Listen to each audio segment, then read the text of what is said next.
Yeah, I had a guy. Actually, I forgot I had a guy.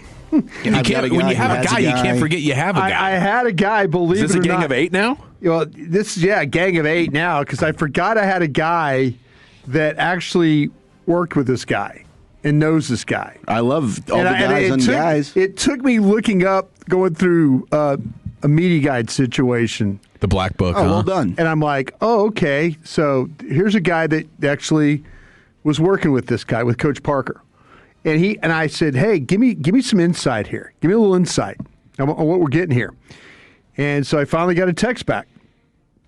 He says, Coach Parker's very smart. He's a very high football IQ. He grinds on film.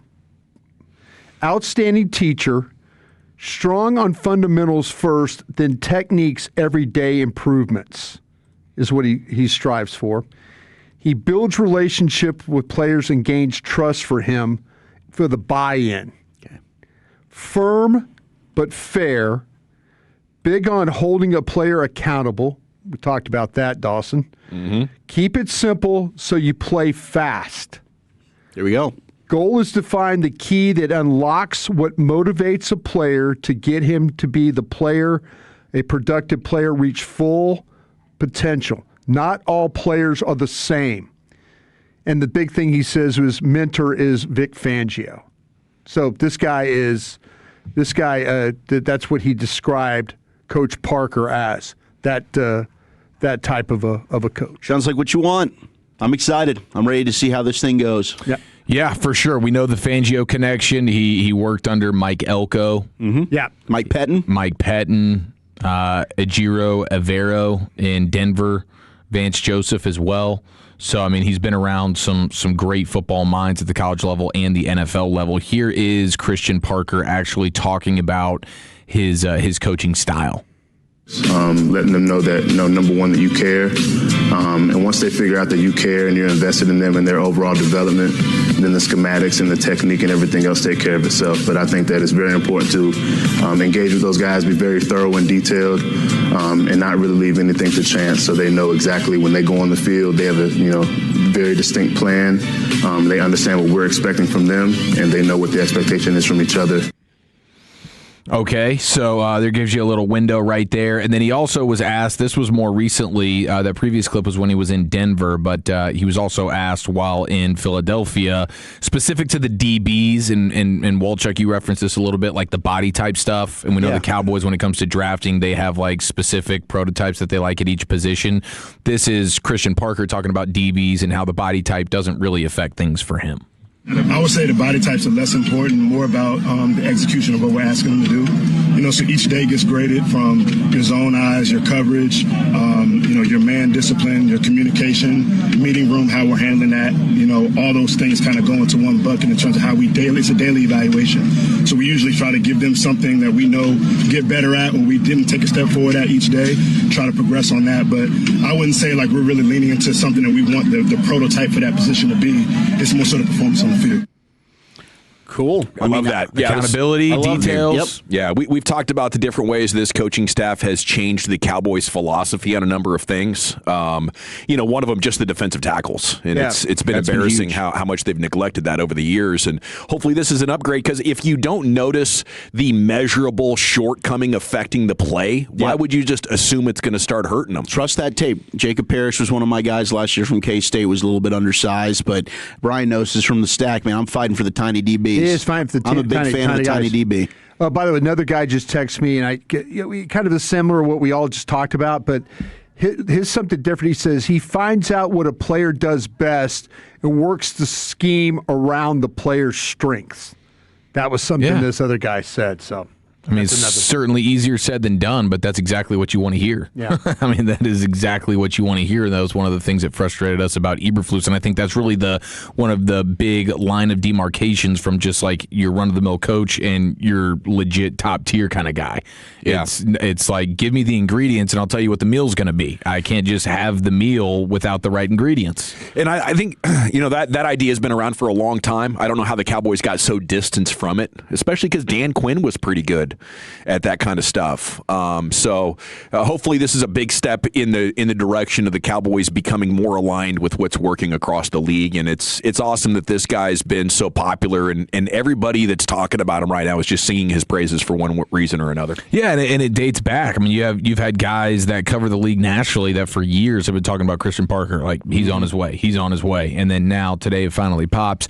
I had some sound of Cooper DeJean, but the audio is not great. But this is the quote from him earlier in the season. He's standing at his locker, and the media is asking him about Christian Parker. He says, "I can say a lot of things about what he's meant to me and Quinyon Mitchell.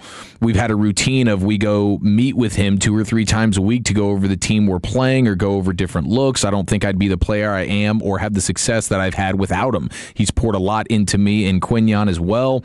Ever since we got here, I appreciate him for that. Not everyone notices him, and I don't think he gets the recognition that I think he should." So that's right there from the mouth of Cooper DeJean, one of the young superstars in the back end of the Eagles defense, and he is just totally singing the praises here of Parker. That's the communication magic really showing off, as you know, these players want to be around him. They want to meet with him more because of the way that he makes you feel about your performance or what's next. Yes. You know, and the way that he frames things in his communication, challenging without like disrespecting. Like I just think this is like prototype stuff for the modern coach. And I think the relatability with the age. You know, there are times where it's like, hey, we love older coaches, and I think obviously, you know, Dick Fangio is still doing an excellent job finding ways to be relatable. Maybe that does have something as well to do with his coaching staff, and Christian Parker's been one of those key guys, reading as though, hey, he's been the eyes and ears. I mean, that goes back to him working with Mike Pettin. So, I mean, Cooper DeJean taking to Twitter right after he gets the job here in Dallas saying, man, with the sad face, they got a great one. Wouldn't be the player I am without Coach Christian Parker. So he's bummed. I think there's a lot of Eagles players and probably staff members that are bummed, and that's another great element of this is you are poaching away from a division rival.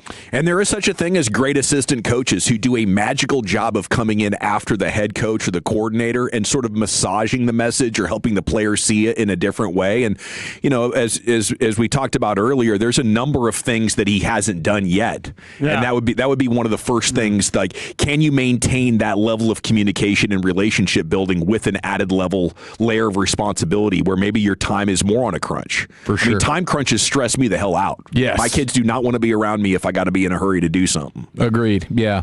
And when he worked under Mike Pettin, he says that Parker was Pettin's eyes in the coaching booth. He offered opponents tendencies while the game unfolded. Parker could synthesize information and offer 3 or 4 actionable nuggets within a game. Yeah. So that's awesome. In real time, okay, this kind of crap's hitting the fan a little bit. Here's what we can do. Yeah. So do you have the ability to compartmentalize and be calling a play within 40 seconds while also synthesizing that data for you and your other coaches? Is he going to find somebody else to do that role? Right. Will it be as optimal? Yeah. And these are all fair questions that you won't know until you see it all unfold in real time. But it is certainly encouraging, and we're all pretty excited about it. And the cool thing there is, have you guys read this thing where they think he's got a photographic memory? Yeah, Walchuk was saying something about that. Yeah, being Rain Man. Yes, he's one of these guys like the recall.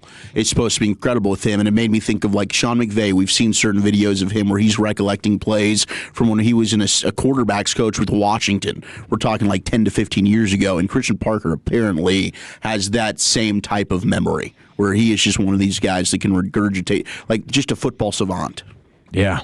This is a lot of fun right now. So now elsewhere around the NFL a little bit, you know, before we look forward to championship weekend, I do think we need to look back a little bit. And you did have Brandon Cooks on NFL Network today saying, like, I caught the ball. Of course, he's going to say that. He didn't come across like super angry and like what the heck in real time on the field. But Archer's a good dude. After a couple of days, friend of the program, Brandon Cooks. He's now saying like, I definitely caught that ball. But you have a total fiasco going on in Buffalo right now with the owner and the general manager, and they've totally I don't know how Keon Coleman steps back in that facility after what they did to him at the podium yesterday. But let me ask you something here. We'll re-hit some of that in the mix bag. Some of the biggest questions is that he really doesn't care. Keon Coleman doesn't? Yeah. Coleman is not one of these guys that nothing bothers him. And I mean that in like, he doesn't, like you say something bad about him, you say something good about him, he doesn't care. That's kind of that's how people describe him and some of the issues that he's dealing with in Buffalo. And I wonder if this is one of those things to try and peel him off, I don't know. Just kind of like light a fire. Yeah. Like, listen, but there's people that around the league that says this guy just doesn't care. And so whatever you say about him is not going to affect him one way or another. I don't know. That sounds peaceful.